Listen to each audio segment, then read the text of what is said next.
विष्णु पुराण तृतीय अंश 18वां अध्याय माया मोह और असुरों का संवाद तथा राजा शतधनु की कथा। श्री पराशर जी बोले, हे मैत्रेय, तदंतर माया मोह ने देवताओं के साथ जाकर देखा कि असुरगण नर्मदा के तट पर तपस्या में लगे हुए हैं। तब उस मयूर पिच्छधारी दिगंबर और मुंडित केश माया मोह ने असुरों से अति मधुर वाणी में इस प्रकार कहा। माया मोह बोला, हे दैत्यपति, कहिए आप लोग किस उद्देश्य से तपस्या कर रहे हैं? आपके किसी लौकिक फल की इच्छा है या परलौकिक की? असुरगण बोले, हे महामते, हम लोगों ने पारलौकिक फल की कामना से तपस्या आरंभ की है। इस विषय में तुमको हमसे क्या कहना है? माया मोह बोला, यदि आप लोगों को मुक्ति की इच्छा है तो जैसा मैं कहता हूँ वैसा करो। आप लोग मुक्ति के खुले द्वार रूप इस धर्म का आदर कीजिए। ये धर्म मुक्ति में परम उपयोगी है।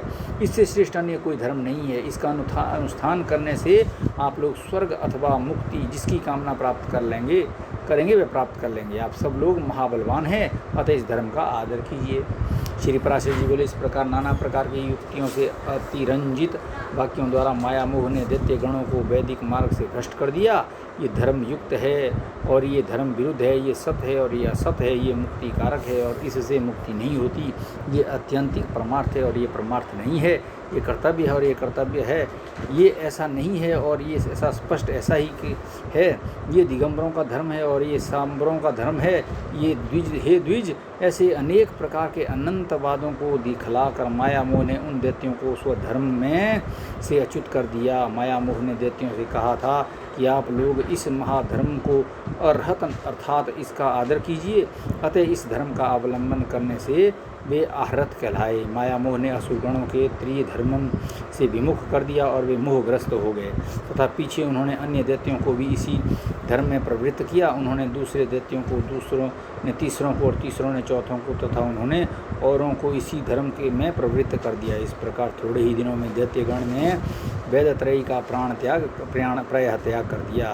तदंतर जितेंद्रिय माया मोह ने रक्त वस्त्र धारण कर अन्यान्य असुरों के पास जा उनसे मृदु अल्प और मधुर शब्दों में कहा, हे असुरगण, यदि तुम लोगों को स्वर्ग अथवा मोक्ष की इच्छा हो तो पशु हिंसा आदि दुष्ट कर्मों को त्याग कर बोध प्राप्त करो।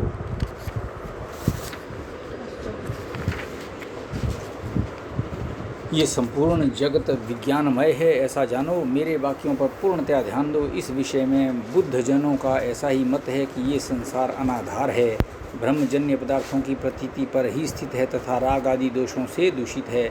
इस संसार संकट में जीव अत्यंत भटकता रहता है।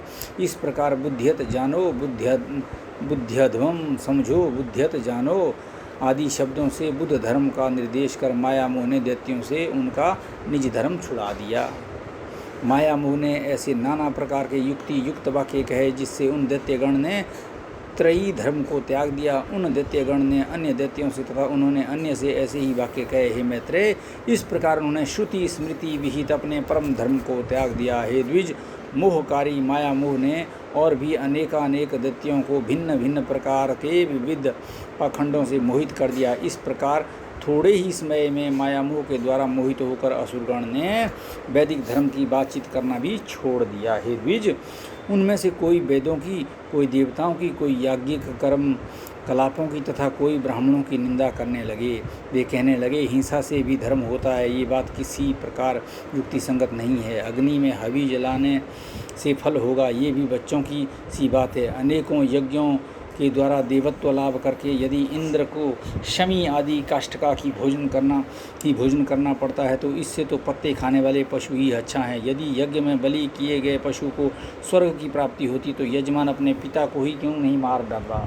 यदि किसी अन्य पुरुष के भोजन करने से भी किसी पुरुष की तृप्ति हो सकती है तो विदेश की यात्रा के समय खाद्य पदार्थ ले जाने का परिश्रम करने की क्या आवश्यकता है? पुत्रगण घर पर ही श्राद्ध कर दिया करें। अतः ये समझ कर कि ये श्राद्ध आदि कर्मकांड लोगों की अंधश्रद्धा ही है, इसके प्रति उपेक्षा करनी चाहिए और अपने श्रेय साधन के लिए जो कुछ मैंने कहा है उसमें रुचि करनी चाहिए। हे असुरगण, श्रुति आदि आपत वाक्य कुछ आकाश से नहीं गिरा करते, हम तुम और अन्य सबको भी युक्ति युक्त वाक्यों को ग्रहण कर लेना चाहिए। श्री पराशर जी बोले, इस प्रकार अनेक युक्तियों से माया मोह ने दैत्यों को विचलित कर दिया, जिससे उनमें से किसी की भी वेद त्रयी में रुचि नहीं रही। इस प्रकार दैत्यों के विपरीत मार्ग में प्रवृत्त हो जाने पर देवगण खूब तैयारी करके उनके पास युद्ध के लिए उपस्थित हुए। हे द्विज, तब देवता और असुरों में पुनः संग्राम छिड़ा।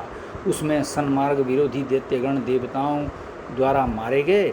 हे द्विज, पहले दैत्यों के पास जो स्वधर्म रूप कवच था तथा उसी से उनकी रक्षा हुई थी, अब की बार उसके नष्ट हो जाने से वे भी नष्ट हो गए। हे मैत्रेय, उस समय से जो लोग माया मोह द्वारा प्रवर्तित मार्ग का अवलंबन करने वाले हुए हैं, वे नग्न कहलाए, क्योंकि उन्होंने वेद त्रयी रूप वस्त्र को त्याग दिया था। ब्रह्मचारी, गृहस्थ, वानप्रस्थ और सन्यासी, ये 4 ही आश्रमी हैं। इनके अतिरिक्त 5वां आश्रमी और कोई नहीं है। हे मैत्रेय, जो पुरुष गृहस्थ आश्रम को छोड़ने के अनंतर वानप्रस्थ या सन्यासी नहीं होता, वह पापी भी नग्न ही है। हे विप्र, सामर्थ्य रहते हुए भी जो विहित कर्म नहीं करता, वह उसी दिन पतित हो जाता है और उस एक दिन रात में ही उसके संपूर्ण नित्य कर्मों का क्षय हो जाता है। मैत्रेय, आपत्ति काल को छोड़कर और किसी समय एक पक्ष तक नित्य कर्म का त्याग करने वाला पुरुष महान प्रायश्चित से ही शुद्ध हो सकता है। जो पुरुष 1 वर्ष तक नित्य क्रिया नहीं करता, उस पर दृष्टि पड़ जाने से साधु पुरुष को सदा सूर्य का दर्शन करना चाहिए। हे महामते, ऐसे पुरुष का स्पर्श होने पर वस्त्र सहित स्नान करने से शुद्धि हो सकती है, और उस पाप आत्मा की शुद्धि तो किसी भी प्रकार नहीं हो सकती। जिस मनुष्य के घर से देवगण, ऋषिगण, पितृगण, भूतगण बिना पूजित हुए निश्वास छोड़ते अन्यंत्र चले जाते हैं, लोक में उससे बढ़कर और कोई पापी नहीं है। हे द्विज, ऐसे पुरुष के साथ 1 वर्ष तक संभाषण, कुशल प्रश्न और उठने बैठने से मनुष्य उसी के समान पापात्मा हो जाता है। जिसका शरीर अथवा गृह देवता आदि निश्वास से नीत है, उसके साथ अपने गृह, आसन और वस्त्र आदि को ना मिलावे। जो पुरुष उसके घर में भोजन करता है, उसका आसन ग्रहण करता है तथा उसके साथ एक ही शैया पर शयन करता है, वह शीघ्र ही उसी के समान हो जाता है। जो मनुष्य देवता, पितृ, भूतगण और अतिथियों का पूजन किए बिना स्वयं भोजन करता है, वह पापमय भोजन करता है, उसकी शुभ गति नहीं हो सकती।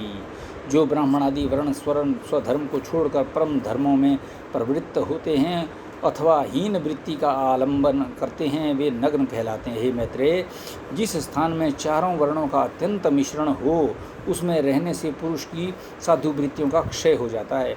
जो पुरुष ऋषि, देव, पितृ, भूत और अतिथिगण का पूजन किए बिना भोजन करता है, उससे संभाषण करने से भी लोग नरक में पड़ते हैं। अतः वेद त्रयी के त्याग से दूषित इन नग्नों के साथ प्राज्ञ पुरुष सर्वदा संभाषण और स्पर्श आदि का भी त्याग कर दे। यदि इनकी दृष्टि पड़ जाए तो श्रद्धावान पुरुष का यत्नपूर्वक किया हुआ श्राद्ध देवता अथवा पितामह गण की तृप्ति नहीं करता। सुना जाता है, पूर्व काल में पृथ्वी तल पर शतधनु नाम से विख्यात एक राजा था। उसकी पत्नी शैब्या अत्यंत धर्मपरायण थी। वह महाभागा, पतिव्रता, सत्य, शौच और दया से युक्त तथा विनय और नीति आदि संपूर्ण सुलक्षणों से संपन्न थी। उस महारानी के साथ राजा शतधनु ने परम समाधि द्वारा सर्वव्यापक देव श्री जनार्दन की आराधना की। वे प्रतिदिन तन्मय होकर अनन्य भाव से होम, जप, दान, उपवास और पूजन आदि द्वारा भगवान की भक्ति पूर्वक आराधना करने लगे। ये द्विज, एक दिन कार्तिकी पूर्णिमा को हम उपवास कर उन दोनों पति पत्नियों ने श्री गंगा जी में एक साथ ही स्नान करने के अनंतर बाहर आने पर एक पाखंडी को सामने आते देखा।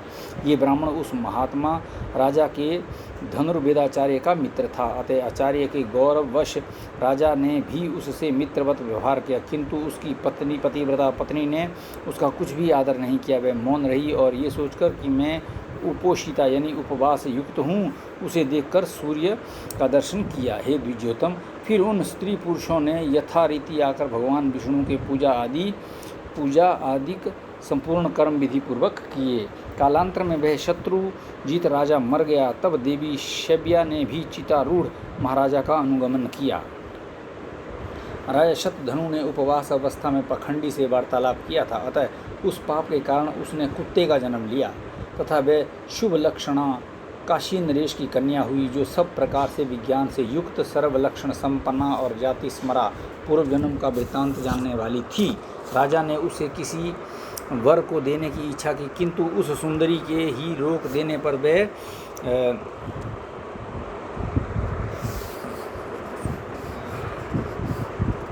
उसके विवाह आदि से उपरत हो गए। तब उसने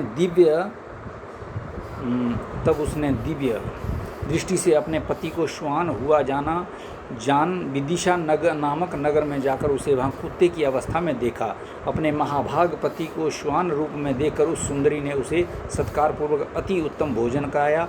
उसके दिए हुए उस अति मधुर और इच्छित अन्न को खाकर वे अपनी जाति के अनुकूल नाना प्रकार की चाटुता प्रदर्शित करने लगा। उसकी चाटुता करने से अत्यंत संकुचित हो उस बालिका ने कुत्सित योनि में उत्पन्न हुए उस अपने प्रियतम को प्रणाम कर उससे इस प्रकार कहा, महाराज, आप अपनी उस उदारता का स्मरण कीजिए जिसके कारण आज आप श्वान योनि को प्राप्त होकर मेरे चाटुकार हुए हैं। हे प्रभु, क्या आपको ये स्मरण नहीं है कि तीर्थ स्थान के अनंतर पाखंडी से वार्तालाप करने के कारण ही आपको ये कुत्सी योनि मिली है? श्री पराशर जी बोले, काशीराज सूता द्वारा इस प्रकार स्मरण कराए जाने पर उसने बहुत देर तक अपने पूर्व जन्म का चिंतन किया। तब उसे अति दुर्लभ निर्वेद प्राप्त हुआ।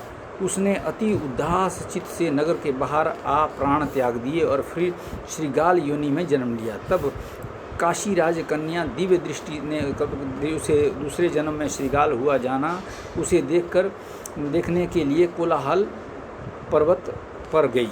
वहाँ भी अपने पति को श्रीगाल योनि में उत्पन्न हुआ देख वह सुंदरी राजकन्या उससे बोली, हे राजेंद्र, श्वान योनि में जन्म लेने पर मैंने आपसे जो पाखंडी से वार्तालाप विषयक पूर्व जन्म का वृत्तांत कहा था, क्या वह आपको स्मरण है? तब सत्यनिष्ठों में श्रेष्ठ राजा शतधनु ने उसके द्वारा इस प्रकार कहे जाने पर सारा सत्य वृत्तांत जानकर निराहार रह वन में अपना शरीर छोड़ दिया।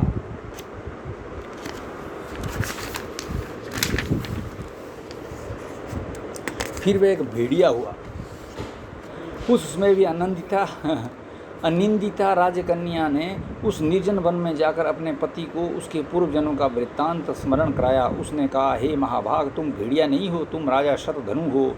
तुम अपने पूर्व जन्मों में क्रमशः कुकुर और श्रीगाल होकर अब भेड़िए हुए हो। इस प्रकार उसके स्मरण कराने पर राजा ने जब भेड़िए के शरीर को छोड़ा तो गृघ्न योनि में जन्म लिया।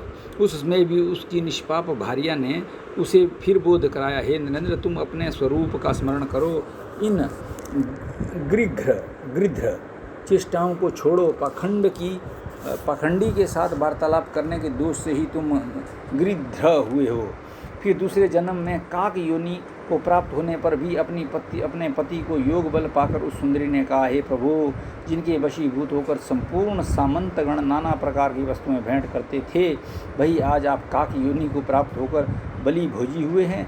इसी प्रकार काक योनि में भी पूर्व जन्म का स्मरण कराए जाने पर राजा ने अपने प्राण छोड़ दिए और फिर मयूर योनि में जन्म लिया। मयूर अवस्था में भी काशीराज की कन्या उसे क्षण क्षण में अति सुंदर मयूरोचित आहार देती हुई उसकी टहल करने लगी। उस समय राजा जनक ने अश्वमेघ नामक महायज्ञ का अनुष्ठान किया। उस यज्ञ में अवभृत स्नान के समय उस मयूर को स्नान कराया। तब उस सुंदरी ने स्वयं भी स्नान कर राजा को स्मरण कराया कि किस प्रकार उसने श्वान और श्रीगाल आदि योनियां ग्रहण की थीं। अपनी जन्म परंपरा का स्मरण होने पर उसने अपना शरीर त्याग दिया और फिर महात्मा जनक जी के यहाँ भी ही पुत्र रूप से जन्म लिया। तब उस सुंदरी ने अपने पिता को विवाह के लिए प्रेरित किया। उसकी प्रेरणा से राजा ने उसके स्वयंवर का आयोजन किया। स्वयंवर होने पर उस राजकन्या ने स्वयंवर में आए हुए अपने उस पति को फिर पति भाव से वर्ण कर लिया। उस राजकुमार ने काशीराज सूता के साथ नाना प्रकार के भोग भोगे और फिर पिता के परलोकवासी होने पर विदेह नगर का राज्य किया। उसने बहुत से यज्ञ किए, याचकों को नाना प्रकार के दान दिए, बहुत से पुत्र उत्पन्न किए और शत्रुओं के साथ अनेकों युद्ध किए। इस प्रकार उस राजा ने पृथ्वी का न्यायानुकूल पालन करते हुए राज्य भोग किया और अंत में अपने प्रिय प्राणों को धर्म युद्ध में छोड़ दिया। तब उस सुलोचना ने पहले समान फिर अपने चितारूढ़ पति का विधिपूर्वक प्रसन्न मन से अनुगमन किया। इससे वह राजा उस राजकन्या के सहित इंद्रलोक से भी उत्कृष्ट अक्षय लोकों को प्राप्त हुआ। हे द्विजश्रेष्ठ, इस प्रकार शुद्ध हो जाने पर उसने अतुलनीय अक्षय स्वर्ग, अति दुर्लभ दाम्पत्य और अपने पूर्वार्जित पुण्य का फल प्राप्त कर लिया। हे द्विज, इस प्रकार मैंने तुमसे पाखंडी से संभाषण करने का दोष और अश्वमेघ यज्ञ में स्नान करने का महात्म्य वर्णन कर दिया है। इसलिए पाखंडी और पापाचारियों से कभी वार्तालाप और स्पर्श न करें। विशेषतः नित्य नैमित्तिक कर्मों के समय और जो यज्ञ आदि क्रियाओं के लिए दीक्षित हो तो उनका संसर्ग त्यागना अत्यंत आवश्यक है। जिसके घर में 1 मास तक नित्य कर्मों का अनुष्ठान न हुआ हो, उसको देख लेने पर बुद्धिमान मनुष्य सूर्य का दर्शन करे। फिर जिन्होंने वेद त्रयी का सर्वथा त्याग कर दिया है तथा जो पाखंडियों का अन्न खाते हैं और वैदिक मत का विरोध करते हैं, उन पापात्माओं के दर्शन आदि करने पर तो कहना ही क्या है। इन दुराचारी पाखंडियों के साथ वार्तालाप करने, संपर्क रखने और उठने बैठने में महान पाप होता है। इसलिए इन सब बातों का त्याग करें। पाखंडी, विकर्मी, बिडाल व्रत वाले, दुष्ट, स्वार्थी और बगुला भगत लोगों का वाणी से भी आदर न करे। इन पाखंडी, दुराचारी, अति पापियों का संसर्ग दूर ही से त्यागने योग्य है, इसलिए इनका सर्वदा त्याग करें। इस प्रकार मैंने तुमसे नग्नों की व्याख्या की, जिनके दर्शन मात्र से श्राद्ध नष्ट हो जाता है और जिनके साथ संभाषण करने से मनुष्य का 1 दिन का पुण्य क्षीण हो जाता है। ये पाखंडी बड़े पापी होते हैं। बुद्धिमान पुरुष इनसे कभी संभाषण न करें। इनके साथ संभाषण करने से उस दिन का पुण्य नष्ट हो जाता है। जो बिना कारण ही जटा धारण करते अथवा मुंड मुड़ाते हैं, देवता, अतिथि आदि को भोजन कराए बिना स्वयं ही भोजन कर लेते हैं, इस प्रकार सब प्रकार से शौचहीन हैं तथा जल दान और पितृपिंड आदि से भी बहिष्कृत हैं, उन लोगों से वार्तालाप करने से भी लोग नरक में जाते हैं। इति श्री विष्णु पुराणे तृतीय अंशे अष्टोदशाध्याये इति श्री पराशर मुनि विरचिते श्री विष्णु पर्वत निर्णायके श्रीमती विष्णु महापुराणे तृतीयो अंशः समाप्तः। ओम विष्णु पुराणाय नमः।